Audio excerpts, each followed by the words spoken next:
Now in this video we are going to start with new chapter, reproduction in lower and higher animals. So what is reproduction? Every living organism dies after a certain lifespan. Isn't it like that of elephant?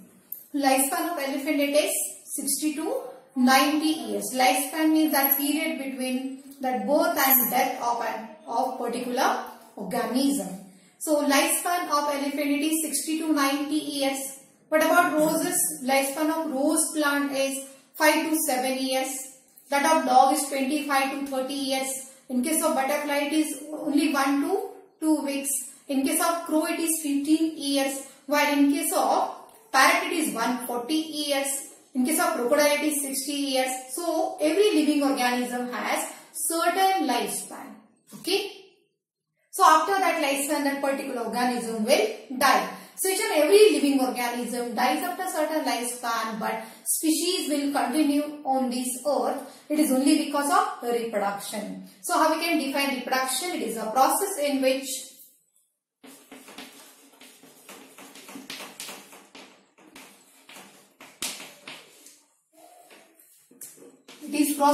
every living organism produce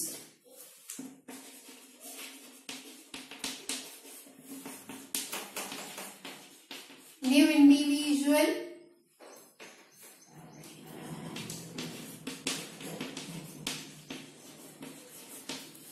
of their own kind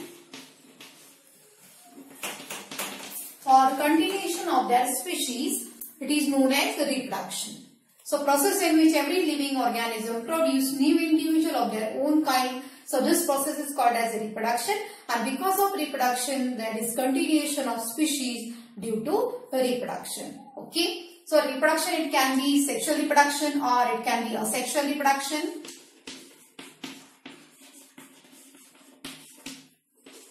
So what is asexual reproduction? So asexual reproduction, there is no fusion of gametes, male gamete, female gamete, there is no formation, fusion of gametes. But in sexual reproduction there is formation and fusion of gametes, and gametes are formed by here meiosis. Okay. So that's asexual reproduction, there is no formation and fusion of gamete. In sexual reproduction there is formation and fusion of gametes. So in asexual reproduction only one parent is involved, and young ones which are produced are known as clones. Last time also we had studied when we started with reproduction in flowering plants. Then sexual reproduction, young ones which are produced in sexual reproduction are known as offsprings, and they have characteristics of both parents. Here both parents are involved, here only one parent is involved. So here clones are morphologically and genetically identical to parent, while here offsprings, they have characters inherited from both parent, that is male parent and female parent. So thus sexual reproduction, it produces clones, while sexual reproduction produces offsprings. Asexual reproduction takes place in lower organisms, lower animals, while sexual reproduction takes place in higher animals. Okay. So first asexual reproduction.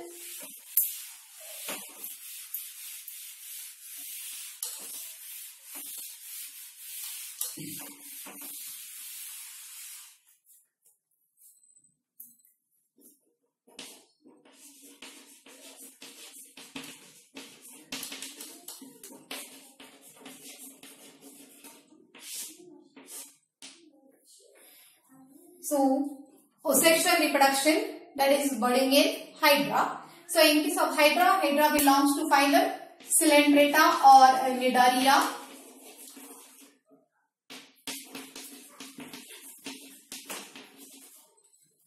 So in this Hydra, during favorable conditions, suppose this is Hydra having such a tentacles on which nematocysts are present. So here Hydra lives in fresh water. Now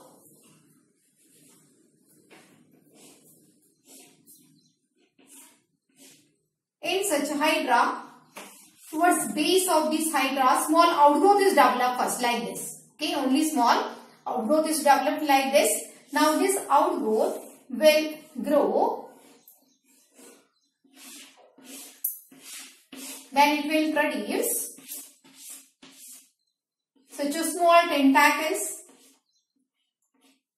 Now afterwards what happens?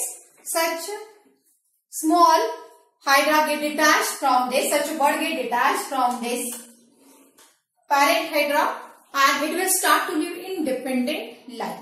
Okay. So here towards base of this hydra body, small outgrowth is developed. That outgrowth will grow in size. Now it is called as a bird. Bird will develop such a small tentacles and now there is separation of such a bird from parent body. It gets detached from parent body and it will start to live independent life. It will grow in size. So this is budding in hydra. Now next, gemule formation in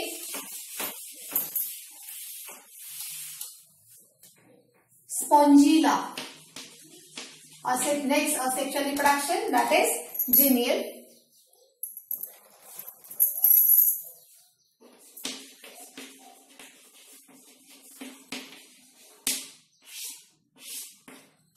Gemule formation, for example, spongilla. Spongilla is only freshwater sponge. Belongs to phylum Porifera, pore-bearing animals. I hope you can recall it. Porifera, that is group of pore-bearing animals. Ostia and Osculum. So spongilla, it is freshwater sponge. So in this spongilla, during unfavorable conditions, what happens? Archaeocyte cells aggregate together in sponge body. So these are archaeocyte cells. In sponges there are different types of cells, but cells will not form tissue. That means sponges have only cellular organization, while coelenterate cnidarians have tissue level organization. So here, the aggregation of archaeocyte cells.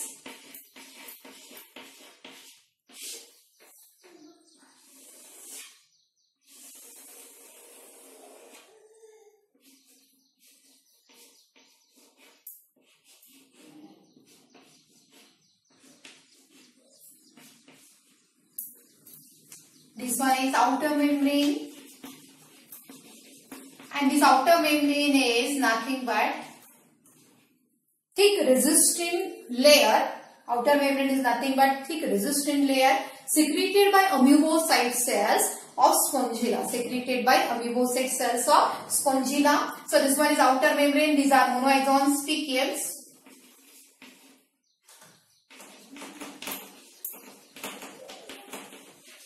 Which gives support. Sponge body is internally supported by spicules. Then here monoexon spicules are there. Calcareous spicules, then siliceous spicules, then spongial fibers. I hope you can recall it. So here monoexon spicules are there which gives support. Now outer membrane, it is thick resistant covering secreted by amoebocyte cells. Secreted by which cells? Amoebocyte cells. And here these are, so this one is inner membrane, and here archaeocyte cells are there, archaeocyte cells. And here small opening is there called micropyle. So such archaeocyte cells are like stem cells. These archaeocyte cells can produce new sponge body. Okay. So such gemules are formed during unfavorable conditions. That means if water is not available, if temperature is not suitable, or food is not available, that will be unfavorable conditions. So such gemules are formed during unfavorable conditions, and when again favorable conditions will be available, that means temperature will be suitable, and then water is available, abundant food is available. At that time, such archaeocyte cells forms tiny sponges, okay, and that will come out through such a micropyle. From one gemule, thousands of small sponges are formed. So thus, This is sexual reproduction in which large number of new sponges are formed and they will come out through such a microovule and they will grow to form large size sponges. So this is about gibel formation in Spongilla. It is a sexual reproduction. Now next, regeneration. So regeneration occurs in all living organisms for repair of body. For example, if there is any wound formation,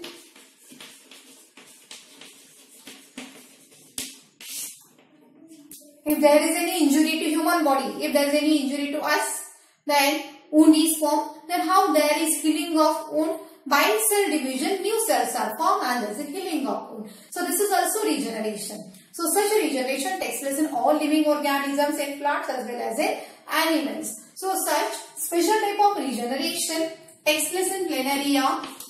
Planaria belongs to which phylum? Planaria belongs to phylum Platyhelminthes. Platyhelminthes, that is, helminthes means worm, platy means flat. Helminthes means worm, platy means flat. So these are flat bodied worms. For example, liver fluke, Tinea solium, liver fluke, then tapeworm, Tinea solium, and liver fluke, hepatica. So Planaria. So all these are members of phylum Platyhelminthes. Okay. So liver fluke, then tapeworm, Planaria. All these are members of Platyhelminthes phylum. So in this Planaria is not parasitic animal, but liver fluke, that is parasite, as well as tapeworm, Tinea, it is also parasite. But Planaria is not parasite. So here this is Planaria, flat-bodied worm. So in this Planaria there is special type of regeneration. Suppose if this Planaria body is cut here like this. If we purposely cut this Planaria body, then also that anterior part, it produces posterior part like this.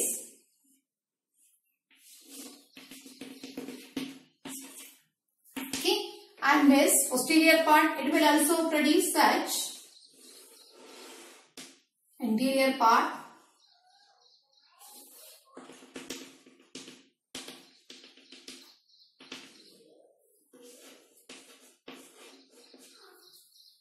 So thus from one Planaria, two Planaria are formed. Sometimes anterior part, it exerts pull on posterior part, and here constriction is developed like this. Anterior part, it exerts pull over this posterior part, and here constriction is developed like this. Okay, and this constriction become more and more deep, and finally in this way Planaria is cut into two parts like this.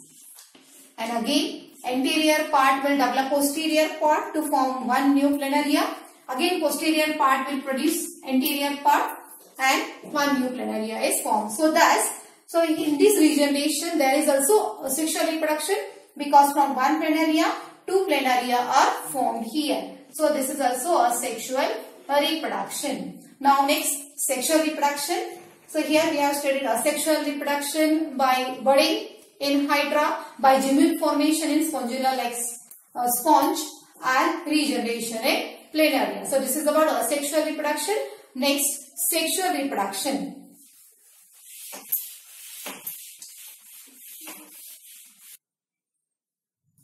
Next one is sexual reproduction. Sexual reproduction is also called as amphimixis. Amphi means both. So an amphimixis, that means here both parents are involved. There is fusion of both gametes, that is male gamete as well as female gamete. So sexual reproduction is also called as amphimixis. So when this sexual reproduction, before that sexual reproduction, that particular animal or particular plant, it has to grow, isn't it? So that first phase of growth, it is called a juvenile phase. So here juvenile phase means growth phase. During such a juvenile phase, that animal or plant, it has to grow, so that body will be ready for sexual reproduction. Okay, there is development of all parts of body, and body will be ready for sexual reproduction. There will be growth of that gonads like block testes and ovaries and all body parts will grow and body will be ready for sexual reproduction. So first, that juvenile phase, that is growth phase. So once that juvenile phase is completed, then there will be reproductive phase or mature phase.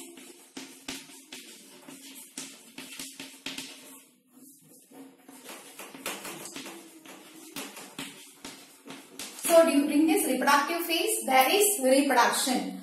Animal or plant cannot reproduce in the juvenile phase. A plant will not show flowering during such a juvenile phase. Flowering and then fruit formation will occur in reproductive phase only. Animal also will not show reproduction during juvenile phase.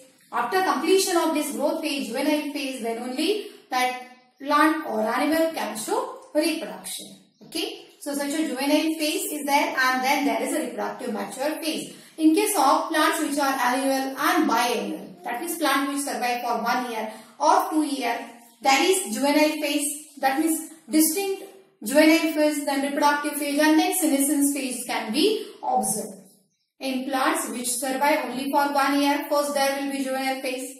Then plant will enter in reproductive phase. It will show flowering, fruit formation, and then it will show senescence. It will die. So it can be clear all these 3 phases: juvenile phase, reproductive phase, and senescence phase. So it can be seen in plants which survive for 2 years, that is biennial plant, right? But what about that perennial plants, plant which survive for many years?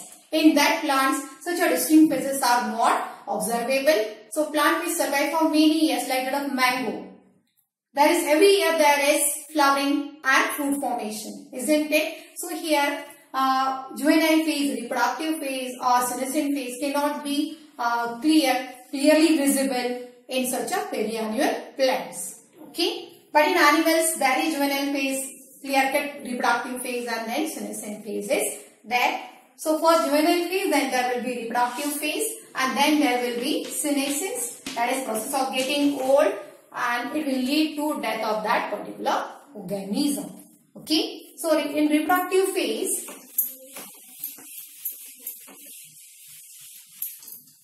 what happens? So during reproduction, there are some pre-fertilization events.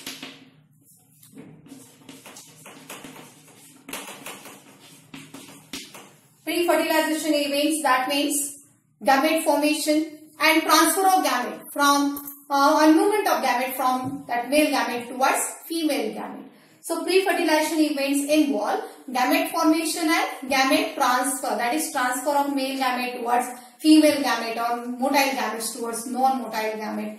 So pre-fertilization event involves gametogenesis, that is formation of gamete and gamete transfer. Okay. Then after that there will be fertilization event.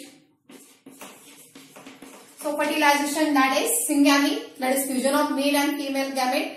So sexual reproduction involves the fertilization event, that is gamete formation and gamete transfer. Then there will be fertilization, that is fusion of male and female gamete, which forms a zygote. And after that there will be post-fertilization event. Post-fertilization events, that means